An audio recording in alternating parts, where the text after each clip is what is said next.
Never run out of battery again with the INIU portable charger, the slimmest 10,000 milliamp hour power bank that keeps your devices charged on the go. Stay powered up wherever you go. Click the link in the video description to shop now on Amazon. My granddad was murdered by Hamas and handed back in sick coffin parade. World should not rest until they are obliterated. The grandson of an elderly hostage killed in Hamas clutches has blasted the cowardly terror group for his murder. Veteran peace campaigner Oded Lifshitz's body was barbarically released in a gut-churning ceremony alongside the Biba's family. Oded, a long-term defender of Palestinian rights, and his wife Yasheved were viciously kidnapped from Kibbutz Ner or during Hamas' warped October 7 massacre. Yasheved, 85, was released 16 days later, but 83-year-old Oded, who suffered health issues, was cruelly kept in captivity in Gaza. His bewildered family spent months praying for his freedom, but were left heartbroken when his body was callously returned in a locked coffin by gun-toting Hamas monsters in February. Journalist Oded died in Hamas captivity despite campaigning for the recognition of Palestinian rights and peace between Arabs and Jews. His devastated grandson Daniel Lifshitz insists not enough was done to release his beloved grandfather, as he condemned Hamas' evil treatment of him. Daniel told the son, "Hamas should not exist. The way my grandfather was treated is a shame for Hamas, for the Arab world, for cultures, for religions, for everyone around the world who didn't shout to release him. Hamas terrorists shot him, wounded him, dragged him and took him into Gaza, put him in an apartment with no real food or medicine. They murdered him by mistreating him, and after that they released his body in a shameful ceremony. That is unacceptable. The world should go out and shout about it." Oded, whose daughter Sharon is a British citizen living in Walthamstow, East London, was abducted alongside the Biba's family from Kibbutz Ner Oz. He was at his home in the kibbutz, which he helped found when unforgiving Hamas terrorists swept across the border and killed at least 1,200 people before taking 251 hostages back to Gaza. Oded and Yasheved spent years driving sick Palestinians to hospitals in Israel for treatment, but in a twisted irony were hauled into the abyss of conflict. Yasheved was taken on the back of a motorbike, and the final time she saw Oded, he was lying at the edge of their home before he was also kidnapped.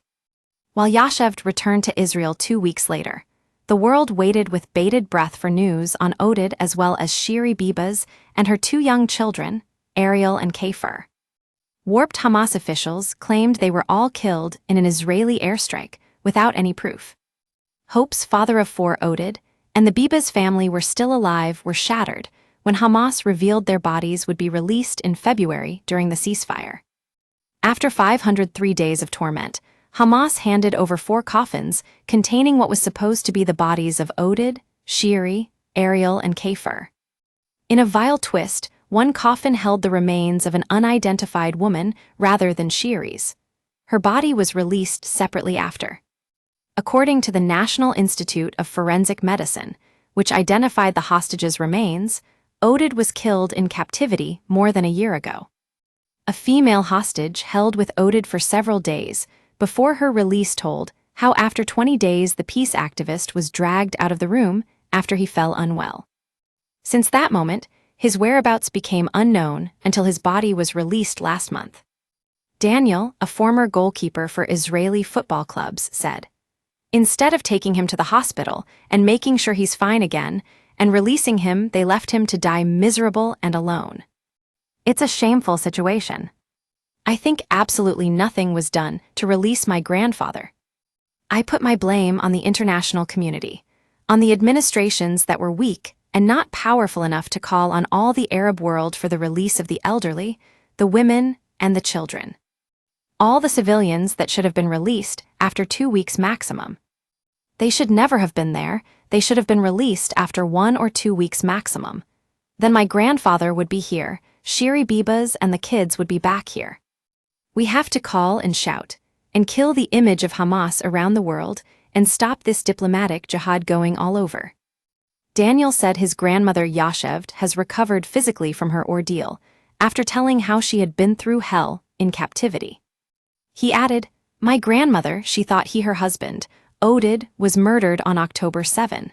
So then it was a roller coaster to know he was suddenly there and alive and had been kidnapped." Hamas terrorists kidnapped the Bibas, family, from their home in Nur Oz during the horror October 7 assault. Yarden Bibas was abducted separately from his wife Shiri and son Ariel, 4, and 9-month-old Kafir. They were hauled to Gaza, where they were held hostage. Shiri's parents were both killed in the attack on the kibbutz. Shiri and her boys, the two youngest hostages taken from Israel on October 7, became symbols of the hostage crisis. Late in 2023, Hamas claimed the mum and youngsters were killed in an Israeli airstrike without offering any proof. Israeli authorities were unable to confirm their deaths. Fears for Shiri, Ariel, and Kafir grew as the months went by amid a lack of confirmation whether they were still alive or not. On February 1, Yarden was released amid the ceasefire after 484 days in captivity. Then on February 20, Hamas handed over coffins it said contained the bodies of Shiri, Ariel, and Kafir. Ariel and Kafir's remains were verified by Israel, but the remains of the female did not match Shiri's DNA. Her body was finally handed back on the evening of February 21. Hundreds lined the streets for their funerals on February 26, with buildings and monuments around the world illuminated in orange as a tribute to the boy's hair color. Shiri, Ariel, and Kafir were buried alongside her parents in Soher Regional Cemetery. He came to her in a dream to tell her goodbye and dedicate a song for her. She recovered physically. We were very lucky to have her back. Now it's a closure also for her, as much as she thought he might not be with us. Great-grandfather Oded was laid to rest in a coffin draped with an Israeli flag and a spray of wild yellow flowers in his beloved kibbutz. He and his wife were among the founders of Nur Oz in 1955, and they worked hard to make it a haven for those fighting for peace. It was completely destroyed by Hamas brutes on October 7, 2023, including the couple's magnificent cactus garden abandoned after their abduction.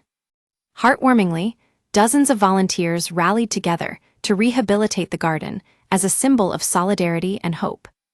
Daniel said, "My grandfather was the most amazing person who ever existed. He was always about doing the right thing, about bringing justice and looking after the minorities. He was an old-school guy. He always gave you his full attention, no matter who. His wife, son, grandchildren, children, great-grandchildren, friends, even I could almost say enemies. He was very smart. He always knew the right thing to do. He was a journalist who dedicated his life to peace, human rights, and for defending his own kibbutz, family, and country. He wanted to do good for his country and the world, and for me, he is a guide. I feel always that he is there with me, guiding me. He was a mentor for me, a guide. He's still guiding me every moment. Every day I am fighting for the release of the hostages. It comes as Israel has warned that its latest onslaught in Gaza is just the beginning, as its forces pound the enclave with deadly airstrikes and launch new ground operations. Israeli leader Benjamin Netanyahu said he ordered strikes because Hamas had rejected proposals backed by the U.S. to extend the ceasefire in exchange for releasing the remaining hostages. Hamas still holds 59 of the 251 hostages who were seized on October 7.